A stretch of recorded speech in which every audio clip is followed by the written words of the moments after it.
This is a video about testing your base medium. Like for instance, you can easily just use paper and pencil and then start painting on top, which is great, totally fine. But then what you'll get into is kind of smearing certain things. Here I have a completely dry workable fixative on one, and just gesso, and then also modeling paste, which is not necessarily a base material, but it's kind of cool. Like, you can kind of play around with it.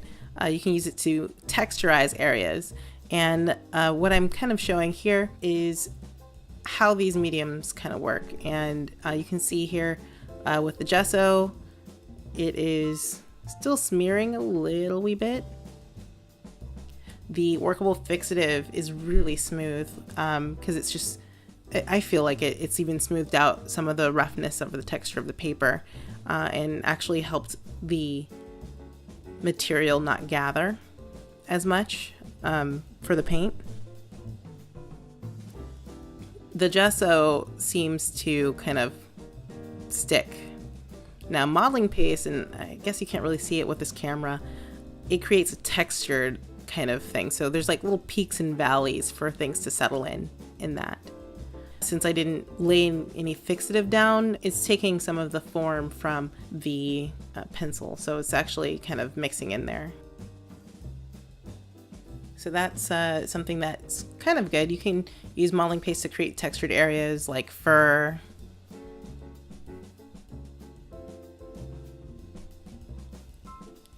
But it's really essential that you try and test out media before you start painting, especially new ones, or even now and again, just play around with it.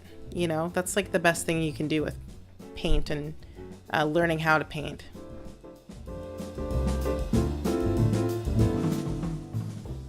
So let's just check out maybe two other techniques, and these are the ones that I appreciate the most. The first one I'll do is using workable fixative as the base and then painting on a layer of matte medium. And for all of these things, you want to be able to make sure it doesn't drip directly on the painting, and definitely go outside when you spray it because it's smelly and toxic.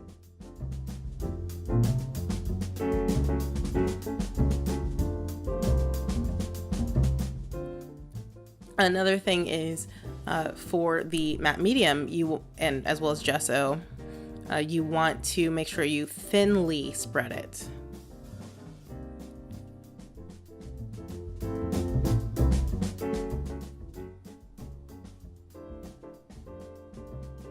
So it should be very thin. I also recommend, once you start painting, you want to make sure that you stretch out your, if it's an illustration board or anything else, you want to make sure that first you need to make sure that it's a heavy weighted paper, like watercolor or something like that. I recommend personally, maybe I'm overzealous with it, 140 pound or above.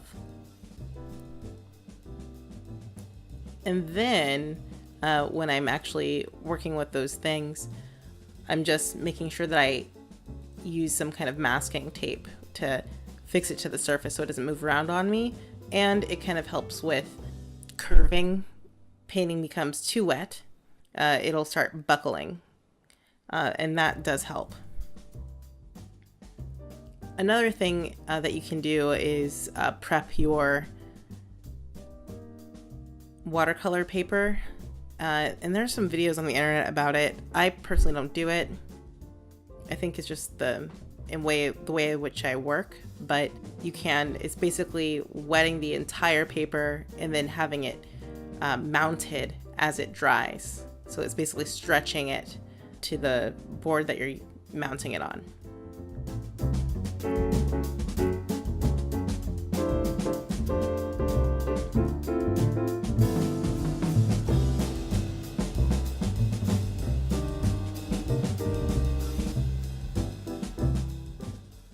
And it's really because when you're putting on like a gesso or a matte medium, you want to make sure that it's super, super thin. You're not messing with it a lot. But when you're doing the workable fixative plus the matte medium, I'm getting my pencil lines so they don't smear. And on top of that, I just like the texture that the matte medium provides. Gesso also has a decent texture to it as well. But I think the matte medium proves to be a little bit, I don't know, smoother for myself. I don't know. Maybe it's just because that's where I started.